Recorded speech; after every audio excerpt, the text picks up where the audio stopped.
жаңылыктар. Алып баруучулар Данияр Исанов жана Чолпон Карымшакова. Крим төбөл Азиз Батукаевдин түрмөдөн мыйзамсыз бошотулушу боюнча иш тергелип бүттү. Ереванда Евразия экономикалык комиссиясына мүчө өлкөлөрдүн вице-премьер-министрлеринин кезектеги жыйынында 17 маселе каралды. Бейтаптар үчүн жеңилдик, эми улуттук онкология электрондук системага өтөт. 5 каналдын түз эфиринде кечки жаңылыктардын топтому менен тааныштырабыз. Саламатсыздарбы? Кутмандуу кечиңиздер менен. Ички иштер министрлигинин тергөө кызматы Крим төбөл Азиз Батукаевдин түрмөдөн мыйзамсыз бошотулушу боюнча ишти тергеп бүттү. Иш жазык кодексинин коррупция беренеси менен иликтенип материалдар 27 сентябрда башкы прокуратурага жиберилди. Башкы көзөмөл органы чечимдердин мыйзамдуулугун карап, сотко жөнөтөт. Бул иште шек саналган 19 кишинин 14-ü тергөө менен кызматташууга макул болуп, тийиштүү кагаз кол койгон. Батукаев 2013 жылдын апрелинде оор дартка кабылды деген негизде Нарын шаардык сотунун чечими менен мөөнөтүнөн мурда түрмөдөн бошотулуп, чартердик учакта Чеченстанга учуп кеткен. Бул ишке байланыштуу мурдагы президент Алмазбек Атамбаев баш болгон жоон топ саясатчылар айыпталууда. Бишкектеги 1-май райондук сотунда Өмүрбек Текебаев менен Дүйшөнкул Чотоновго карата кылмыш ишин кайра кароо башталды. Сотко күбө катары Ички иштер министрликтин башчысынын мурунку орун басары Курсан Асанов чакырылды. Ал 2010 жылдын 13 майындагы окуя тууралуу айтып берип, өзгөчө кырдаалдар министрлигинин ошол кездеги башчысы Дүйшөнкул Чотонов ошту болгонун тастыктады. Анын билдирүүсүндө ошол маалда Курсан Асанов өзү дагы ошту болгон. Ал 2010 жылдын 13 майында Дүйшөнкул Чотонов менен Исмаил Исаков учуп келген тиг учакты тосуп алганын айтат. Ал Чотонов түштүктө болгон Алексей Модин жана Леонид Маевский менен жолугушууга барууга мүмкүн болбогондугун айтты. 21 августта жогорку сот Өмүрбек Текебаев менен Дүйшөнкул Чотоновдун кылмыш ишин жаңы ачылган жагдайга байланыштуу кайра кароого жиберген. 1-май райондук сотунда саясатчылардын баш коргоо чарасы каралып, алар үй камагына чыгарылган. Экономикалык кылмыштарга каршы күрөшүү боюнча мамлекеттик кызмат 5 жыл мурда эл аралык Манас аэропорту ачык акционердик коомунан офшордук компаниялар аркылуу 5 миллион доллар чыгарылып кеткенин аныктады. Бул тууралуу мекеменин басма сөз катчысы Анастасия Пискур кабарлады. Анын айтымында компаниянын жетекчилиги 2014 жылы аэропорттун аймагында жайгашкан, ошол кезде банкротко учураган ишкананын акцияларынын 100% сатуу тууралуу келишимге кол койгон. Финансы полициясы ишкана жетекчилиги башынан эле бул келишим майнапсыз экенин билип туруп кол койгон деп эсептейт. Финполдун өкүлү белгилегендей, акциялардын баасы ал кезде 5 миллион доллар эмес, 100 миң сом гана болчу. 2013-2016 жылдары эл аралык Манас аэропорту ачык акционердик коомун Албек Ибраимов башкарып турган. Кийин Бишкектин мэри болуп иштеген Албек Ибраимов 2018 жылы камакка алынган. Ага карата борбордун четиндеги Калыс Ордо конушундагы мектептин курулушу жана жер тилкелерин мыйзамсыз бөлүүгө байланыштуу 2 кылмыш иши козголуп, соттук териштирүү жүрүп жатат. Улуттук коопсуздук боюнча мамлекеттик комитет Бишкек мэриясынын бөлүм башчысы жемгорлук боюнча шектүү катары кармалганын билдирди. Расмий маалыматка караганда, ал 1-май районундагы Калыс Ордо конушунан 7 гектардан ашык жерди турак жай куруш үчүн мыйзамсыз бөлүп берип, жең ишинен көрсөткөн кызматы үчүн 2 миллион сом алган. Аны УКМКнын коррупцияга каршы кызматы кармап, камакка алганы кабарланды. Эми башка кабарлардан. Психотроптуу заттардын жайылышы бүтүндөй Шанхай кызматташтык уюмуна мүчө өлкөлөр үчүн глобалдуу маселеге айланды. Бүгүн Шанхай кызматташтык уюмуна кирген мамлекеттердин башкы прокурорлору чогулуп, аны менен күрөшүүнүн айла амалдарын талкуулашты. Коңшу Казакстандын күч органдары синтетикалык наркотиктерди жасаган атай лабораторияны табышкан. Кыргызстанда да бул психотроптуу заттар колдонулган түнкү эс алуу жайы табылган. Теманы кесиптешим улантат.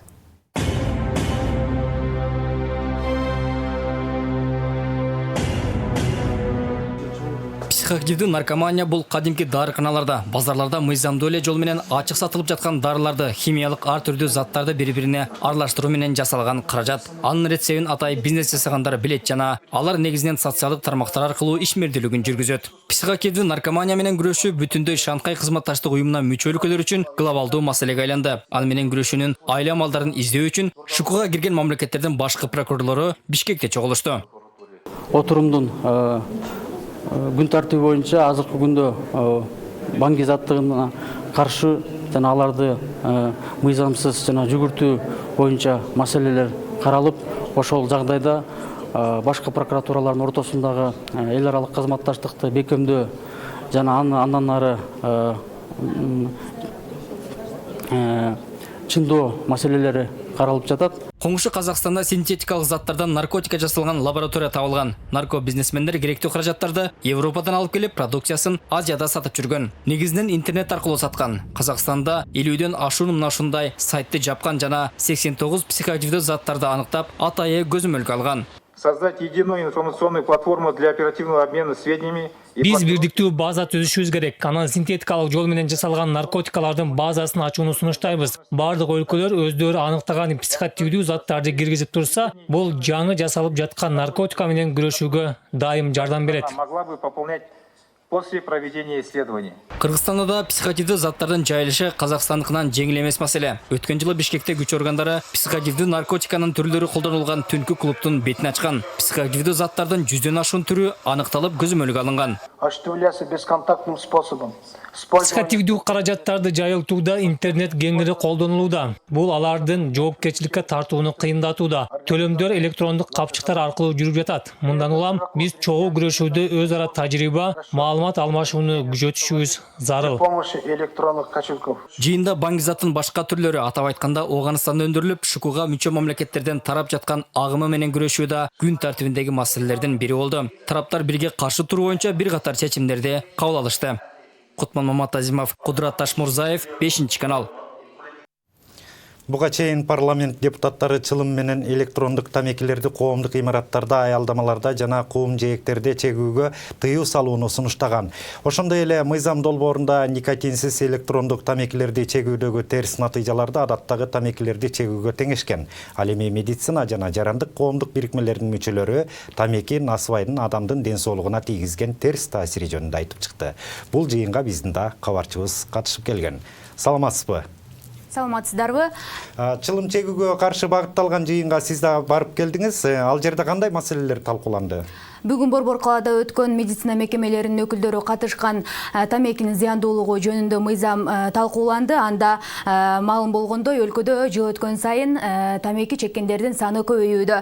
Алар жүргүзгөн изилдөөлөрдөн рак, өпкө оорулары дал ушул тамекинин түтүнүнөн келип чыгаары аныкталды. Эмесе Чынара аттуу айымдын пикирине көңүл бурсак. Запрет курения в определенных общественных местах. Тамекини чегүүгө тыюу салынган Кыргызстанда бир канча мекеме бар. Мисалы билим берүү, саламаттыкты сактоо сыяктуу мамлекеттик мекемелерде. Тилекке каршы бул мыйзамдарда иш жүзүндө иштебейт. Ошондой эле аталган мыйзамга өзгөртүү киргизүү керек. Себеби коомдук жайларда, эс алуучу жайларда өзүнчө тамеки чегүүгө болот. Бул туура эмес. В зданиях автовокзалов. Жыйында Тамекисиз Кыргызстан коомдук бирикмесинин мүчөсү буга чейин тамеки насыбайдын ден соолугуна зыяндуулугу жөнүндө бир канча коомчулукка иш-чаралар көргөзүлүп, маалымат берилгени менен бул тамеки чеккендердин саны азайбай келгени жөнүндө айтты. Ошондуктан чылым чегүүнү азайтуу үчүн чылымдарды өндүрүүгө чекит коюу керектигин Адилет Досманбетов айтты. Мы регулируем сигарет. Биз буга чейин тамеки чегүүнү азайтуу үчүн коркунучтуу сүрөттөрдү, ден соолукка зыян келтирет деген маалыматтарды чылымды таштай турган мекемелерде деге койчу баарын жасадык. Бирок мындан жыйынтык ала алган жокпуз. Ошондуктан тамеки насыбай өндүрүүнү токтотуу керек. Айтылгандай, буга чейин да тамекиге каршы эл өкүлдөрү тарабынан да демилге көтөрүлүп жатты эле. Бул боюнча маалыматыңыз барбы? Ооба, туура айтасыз. Буга чейин депутаттар тобу коомдук жайларда тамеки чегүү эрежесин өзгөртүүнү шарттаган жаңы мыйзам кабыл алууну сунуштап, ал 2 окуудан өткөн. Улуттук онкология борборунун дарыгери профессор Мукаш Бешенбаев билдиргендей, Кыргызстанда онкология ооруларынын саны жыл сайын көбөйүп, ага 20 миллиардтаган ашык сом сарпталарын айтты. Эгер тамеки чегүүнүн саны азайса, мындай оорулардын саны дагы азайып, каражат жагы дагы үнөмдөлөт деген пикирди айтты. Оплата Менин оюмча чылым чегүүнүн санын азайтууда Жапониядан үлгү алышыбыз керек. Анткени аларда иштеп жаткан учурдагы айлыгынын үстүнө каражат кошулуп, бир канча жылдан кийин ал ден соолугуна коротулат. Биз буга чейин бир канча аракеттерди жасап тамекини таштата албадык. Балким ушундай мотивация берсек, ден соолуктары үчүн кам көрүшөт деген ойдомун. Өлкөдөгү онкологиялык оорулардын канча пайызы тамеки чегүүдөн келип чыгат экен? Кыргызстандагы онкологиялык оорулардын 30% тамеки чегүүдөн жана аэрозолдон улам келип чыгат экен. Жана бул оорудан көз жумган жарандар дагы аз эмес. Бул эл аралык уюмдардын статистикасы. Маалыматыңыз үчүн рахмат. Студияда кабарчыбыз Айтолкун Анапияй болду. Биз берүүбүздү улантабыз. Борбор калаадагы улуттук онкология медициналык борбор электрондук системага өтүү алдында турат. Быйыл өлкөнү санариптештирүү жылынын алкагында бардык ооруканалар электрондоштурулуп, эми бейтаптар үчүн жергиликтүү IT компаниясы тарабынан бардык дарк таржымалы жазылган электрондук капчык иштелип чыкты. Теманы кабарчыбыз улантат. Дарыгердин иш бөлмөсүнүн алдында кезек күтүү, убакытта алган документ кагаз толтуруу сыяктуу түйшүктүү учурлар бейтаптын көкөйүнө көк таштай эле тийди. Мындай абал бардык эле медицина мекемелеринде, анын ичинде онкологиялык улуттук борборунда да бар болчу. Эми жарандарга жеңилдик түзүү максатында аталган борбор жаз айынан бери медициналык электрондук маалымат системасын киргизүү менен алек. Учурда анын бир топ этабы бүтүп, жыйынтыктоо алдында турат. Өзүңүздөр билесиңер, мурун биздин оорулар келгенде поликлиникага эми көптөрүңөр эле барып жүрбөйсүңөрбү. Барганда эле сурайт да, карточкаң барбы, каяктан келдиң, эмне болдуң? Мындай нерсе жок. Биринчиден мына өзүңүздөр көрүп турасыңар. Өзү келип регистрациядан өтсө да болот. Онлайн режимде мына жазылып турат. Андан өтсө жазылса да болот врачка, андан тышкары телефон менен регистратуранын номери бар, жазылса болот. Буга чейин ар бир оорулуунун өздүк картасына дарыгер бейтаптын номерин жазгандан кийин ал жылышып же жоголуп кеткен учурлар болчу. Эми мындан кийин электрондук маалымат системасынын кириши менен ар бир оорулуунун тарых таржымалы камтылган бейтапка электрондук карта берилет. Бул азырынча улуттук онкологиянын бейтаптары үчүн гана. Алдыда бул долбоор өкмөттүн колдоосуна ээ болсо, өлкө боюнча ишке ашат. Оорулуунун электрондук карточкасы деген системаны киргизип жатабыз. Мына бул биринчи жолу. Бул пока бекер. Ушунун ичинде оорунун таржымалы бүт бардыгы бойдон сакталат. Анан муну оору баягы өзүнүн кошелегин алып жүрөт, жана карточкалардын жанында ооруканага келгенде берет. Мунун ичинде эмне деген дарт коюлса, эмне деген жанагындай изилдөөлөрдө өтсө, ошонун бардыгы ушул жерде болот да. Электрондук маалымат системасынын кириши улуттук онкологияда эмгектенген дарыгерлер үчүн жагымдуу жаңылык болду. Анткени буга чейин кезек күтүүдө бейтаптар арасында түшүнбөстүк, документ толтурууда бир топ кыйынчылыктар болуп келген. Эми анын баары артта калып, заманбап жабдык менен иш алып барып, кагаз толтурууга кеткен убакыт үнөмдөлүүдө. Өзүңөр көрсөңөр, барактар аябай көп, тем более онкологияда извещение форма 30 дегендердин баары абдан көп, алардын баарын толтуруп отурбай эле компьютер аркылуу эле документтерди каалаган кабинетибизге жөнөтүп алабыз. Өзүбүз үчүн да анан убакытты бир аз жеңилдетет. Бейтапты очередти азыраак кылып, көргөн убакытты азайтып, анан бейтапка болгон убакытты көбүрөөк камтый алабыз да. Бул качествосы дагы улучшат деп ойлойм да. Медициналык электрондук маалымат системасын Кыргызстанда биринчи жолу жергиликтүү IT адистер иштеп чыкты. Бул долбоордун ишке ашышына бир жылдан ашуун убакыт кеткен. Хочется сказать, что данная система это Кыргызстандын тарыхында биринчи жолу жергиликтүү айтичниктер иштеп чыккан медициналык электрондук система ишке ашты. Бул саламаттык сактоо тармагындагы бардык мекемелердеги маалыматтар автоматташтырылат. Бул долбоордун башкы максаты бейтаптарга, дарыгерлерге жакшы шарт түзүп берүү. Внутри учреждения. Ата мекендик IT компания тарабынан иштелип чыккан электрондук маалымат системасы саламаттыкты сактоо министрлигинин колдоосу менен ишке ашты. Айтолкун Анапияева, Денис Курганов, 5-канал. Медицинаны санариптештирүү темасын кененирээк түзүүдө талкуулайлы деп турабыз. Бизде студияда коноктоо саламаттыкты сактоо министрлигинин өкүлү Бахтияр Станбеков. Саламатсызбы, Бахтияр мырза? Ушул электрондук маалымат системасы азыркы тапта улуттук онкология борборуна кирип жатыптыр. Эми бул качан толук кандуу ишке кирет? Туура айтасыз. Мына бүгүн эртең менен ушу улуттук онкология борборунда электрондук медициналык картанын бүгүн койдук. Ошол жака презентация кылып, ал жакта негизи бул системаны эми бүт ушу третичный уровеньдеги мекемелерге коюу максаты бар. Ал боюнча азыр иштер алып барылып атат. Ар бир мекемеге коюу боюнча анан жылдын аягына чейин жана электрондук кезекке туруу системасын жайылтуу боюнча ушул максатты көздөп жатабыз да. Мындай система медициналык дагы кайсы мекемелерге орнотулат да? Негизи азыркы учурда 40тан ашык медициналык мекемелерде электрондук медициналык карта иштеп жатат. Анан негизи бизде Кыргыз Республикасынын саламаттык сактоо министрлигинин астында 135ке жакын жана стационардык мекемелер бар. Анын ичинен азыр ошо жана айткандай 45 медициналык мекемеде коюлду да. Бул деген баягы 30% камтылды да, 30%-дан ашкан камсыз болду. Бирок эми баягы 20-21 деп 5 жылга чейин планыбыз бар. Ошол жылдын алкагында биз буюрса эмки жылы дагы мындан да күчөтөбүз да. Ушу 5 жылдын алкагында деп айта кеттиңиз. 5 жылдын алкагында толук кандуу медицина тармагында электрондук маалымат системасы толук киргизилет. Жана Санарип Кыргызстан 2019-2023 деген планда ошо бардык пландар, шарттар жазылганда кайсыгы убакытта кайсыгы медициналык маалыматтык базалар киргизилерин ошол негизи 23-жылга чейин толук кандуу ушу медициналык маалыматтык базаларын электрондук форматка өткөрөбүз деген ниеттебиз да. Негизи ушул каржы маселеси боюнча кайсыл тарап каржылайт системаны?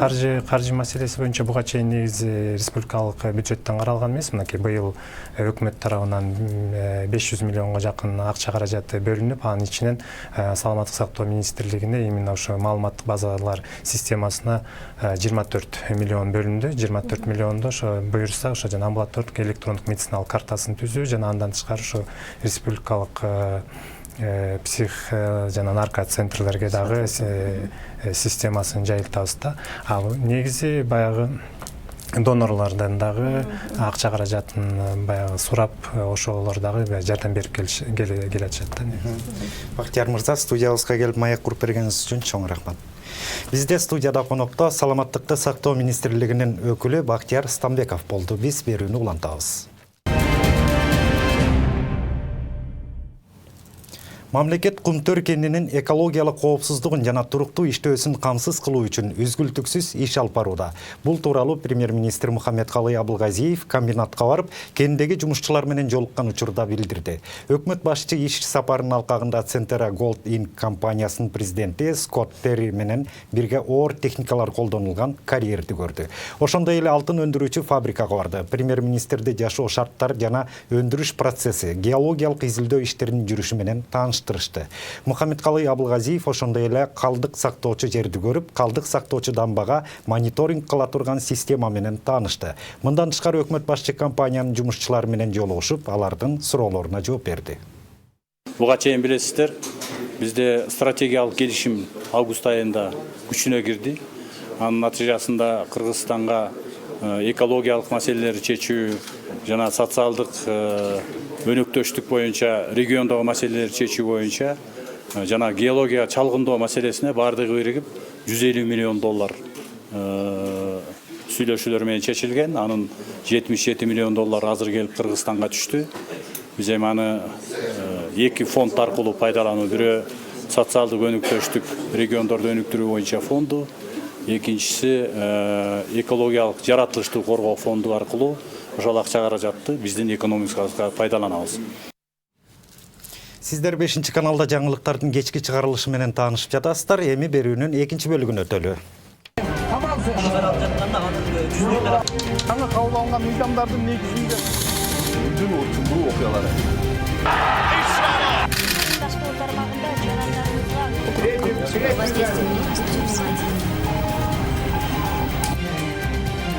Каналда күндүн окуялары менен тааныштырууну баштайбыз. Кызматыңыздарда Жазгүл Мадинова.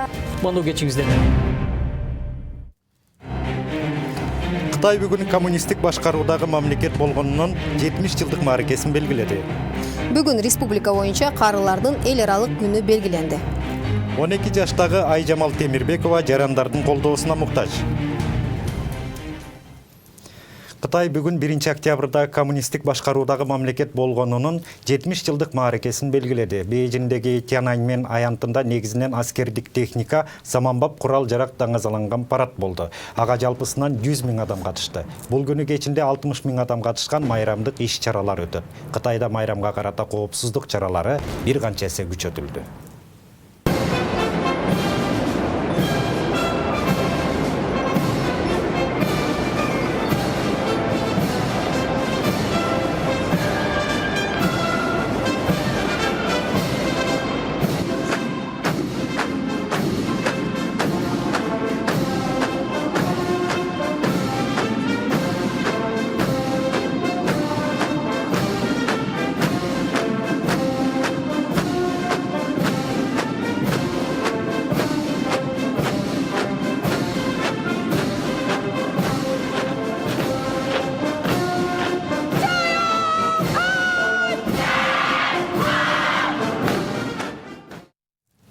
Президент Сооронбай Жээнбеков Кытай төрагасы Си Цзиньпинди аталган мамлекеттин түзүлгөндүгүнүн 70 жылдыгы менен куттуктап, эки тараптуу стратегиялык өнөктөштүктү кеңейтүүгө, бекемдөөгө бардык аракетин жумшаарын айткан. Бул туурасында мамлекет башчынын маалымат кызматынан кабарлады. Ал кыргызстандыктар Кытайдын мындан да ары өсүшүнө, ошондой эле эки өлкөнүн ортосунда байланыштардын туруктуу жана ырааттуу өнүгүүсүнө үмүт кылаарын айткан. Жээнбеков Си Цзиньпинге бекемден соолук, бакыттаалай жана Кытай элинин бакубатчылыгы, тынчтыгы жана өнүгүүсүнө багытталган мамлекеттик жооптуу ишине ийгиликтерди каалады.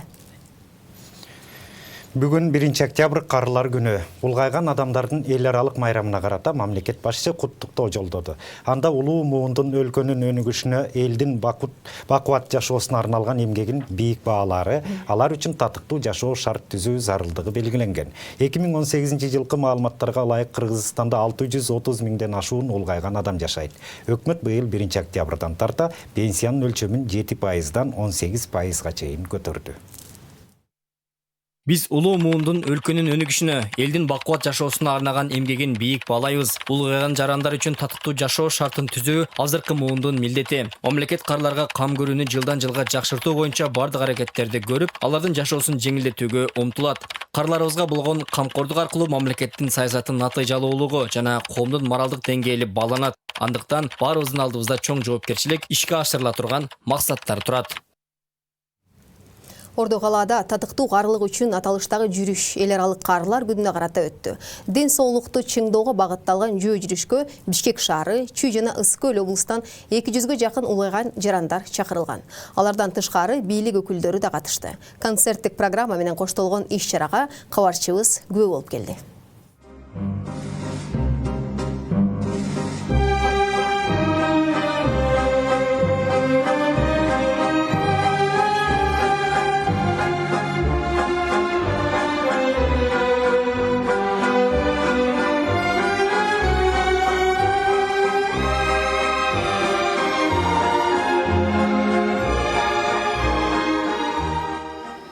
Карылыктын бактылуу доорун сүрүп жаткан бул 200ден ашуун жарандар жүрүшкө чыкты. Алардын арасында Нарындан келген Асан Сапалов да бар. Ал жөө жүрүшкө капыстан эле сейилдеп жүргөн жеринен кошулуп калган. Биринчи жолу мындай иш-чарага катышып жатканын айтып, улгайган адамдарды спортту сүйүүгө чакырды. Темир жол вокзалына каршы Фрунзе эстелигинин жанынан башталган жүрүшкө Бишкек, Чүй, Ысык Көл облусунан улуу муундун өкүлдөрү чакырылган. Муну мен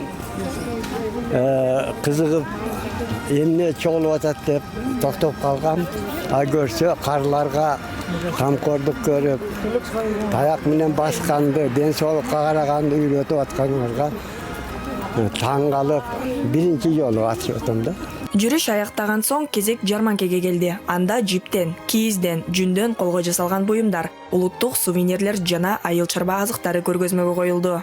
1 октябрь эл аралык улгайган адамдардын күнүнө карата Фрунзе эстелигинен Курманжан Датка эстелигине чейин мына бул апалар жүрүшкө чыгып келишти.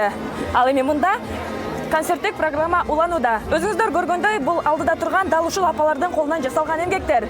Апалар, айтсаңыздар, маанайыңыздар жакшыбы?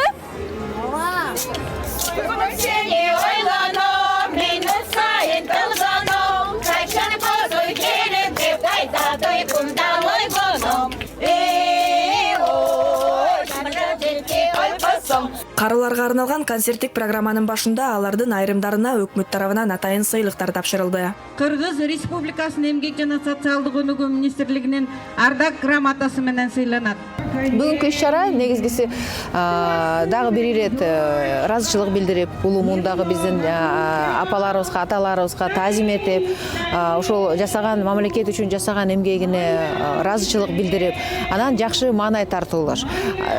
Улуу муундагы биздин апаларыбызга, аталарыбызга активдүү болушуна чакырып, мына бүгүн көрдүңүз, Баканбаева көчөсүнөн бияка чейин биз жөө келдик. Ошол популярдаштырып. Ал эми Кыргызстан боюнча карыларды камкордугуна алган 6 социалдык стационардык мекеме бар. Анда кеминде 380ден ашуун карыя жашайт. Бирок бардык шарттар ал жерде түзүлгөн. Өзүнүн акыркы күндөрү ушул багар карары жок адамдар тиешелүү кызматтарды алып атат десем болот. Мындан сырткары 920 25 адамыбыз үйүндө баягы улгайган адамдарга кызмат көрсөтүп келе жатат. Бүгүн 7000 адам ошол кары картаң, жалгыз бой калган адамдарга дагы биз үйүнөн барып кызматтарды берип келебиз. Улуттук статистика комитетинин маалыматына таянсак, Кыргызстандын калкы акырындап улгаюу босогосуна жакындоодо. Үстүбүздөгү жылдын башында 65 жаштан жогорку курактагылар 301 миңге жеткен. Бул өлкөдөгү улгайган жарандар калктын 4,7%-ын түзүп турганын айгинелейт. Айжамал Бакытбек кызы, Урмат Замирбек уулу, 5-канал. Карылар күнүнө байланышкан теманы улантабыз. Кыргызстанда 100 жаштан ашып, кылым жашаган карыялар саналуу гана. Алардын бири 102 жаштагы Назирбек Абдалиев Баткендин Лейлек районундагы Айкөл кыштагында жашайт. Назирбек ата 100 жаштан ашса да акылы тунуп, ушул күндө да гезит китепти көз айнексиз окуйт. Кабарчыбыз 80дей небере 100дөн ашуун чебере кыбырасы бар карыяга жолугуп келди.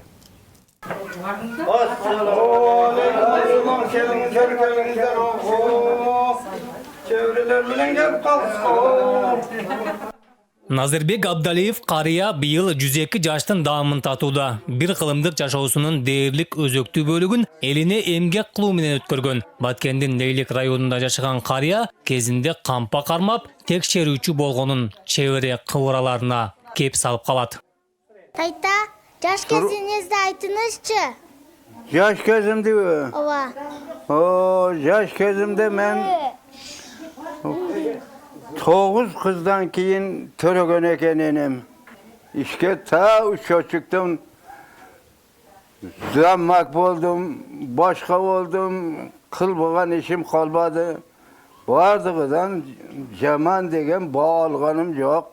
Назирбек карыя маркум жубайы менен 4 уул 4 кызына татыктуу тарбия бергенине кубанат. Азыр эми 80ден ашык небере, 110 чебере кыбыралары болуп, бапырап, топурап, баары чогулганда 200дөн ашат.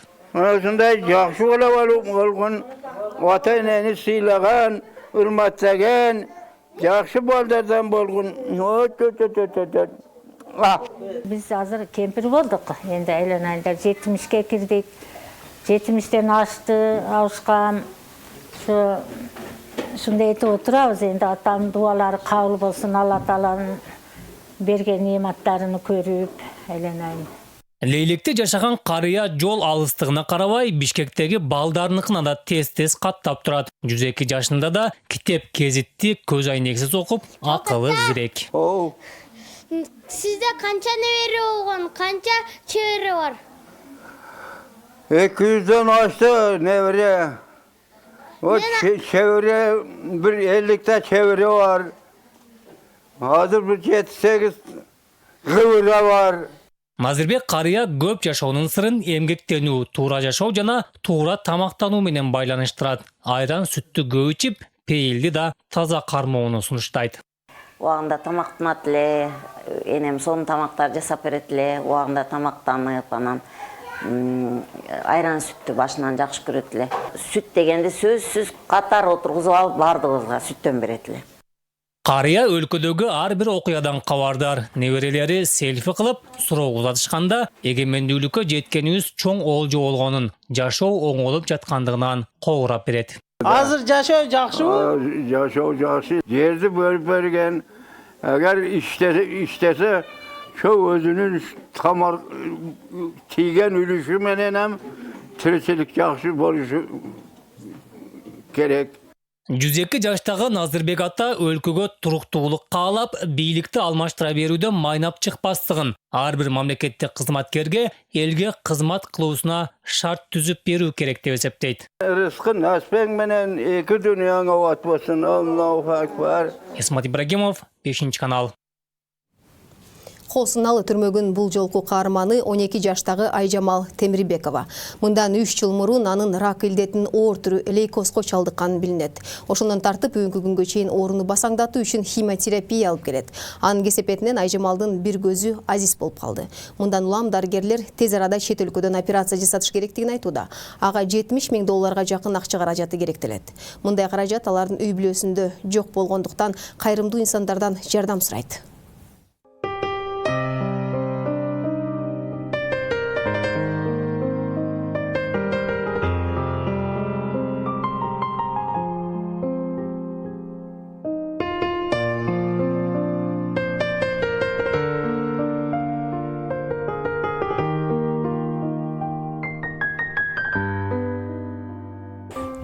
кызым 2016 жылы январь айында оорусу козголду.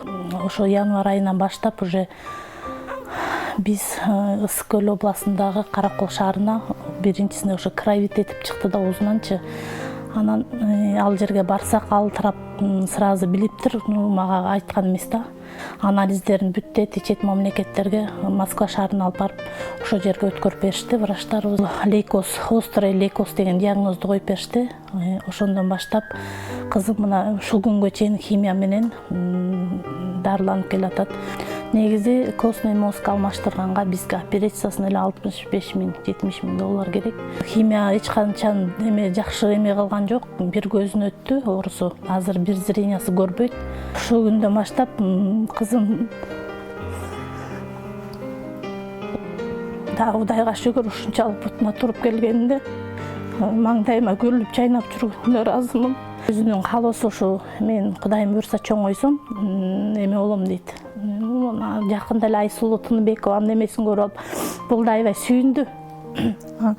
Мен да Кудай буйрса ден соолугум болсо, ушундай физкультурага катышам, мен дагы чоңойгондо апа ушундай болом, спортчу болом, бийчи болом, өзү таланттуу бийге. Урматтуу кыргыз элим, сиздерден суранарым ушул кызыма колуңардан келишинче жардамыңыздарды бериңиздерди суранам. Менин кызым дагы ушу күлүп чайнап ушу бардык балдардай болуп күлүп чайнап ойноп жүрүшүнө себепкер болуңуздар. Айсулуу эжедей мен спортчу болгум келет. Чечендин президенти Рамзан Кадыров ал боорукер элге жардам берет. Мен ошолордой болгум келет.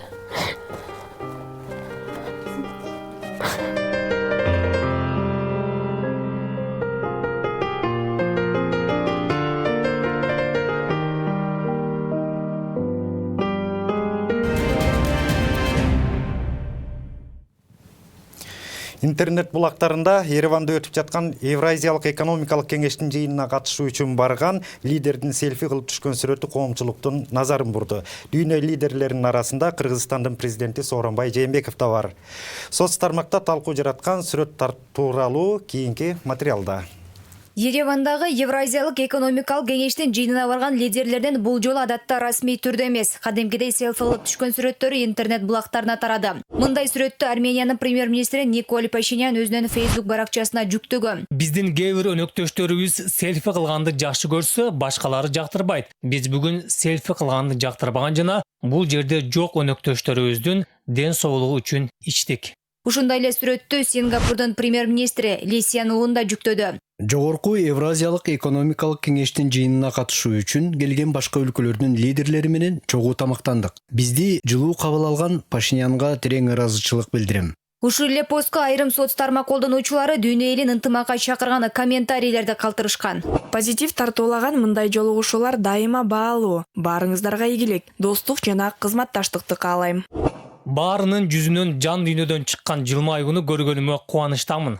Дүйнө лидерлеринин минтип селфи кылып түшкөн сүрөттөрү буга чейин деле соц тармактарга жарыяланып келген. Ошол эле Россия президенти Владимир Путин, АКШ президенти Дональд Трамп, Өзбекстан президенти Шавкат Мирзиёев дагы башка ири мамлекеттин лидерлерин атоого болот.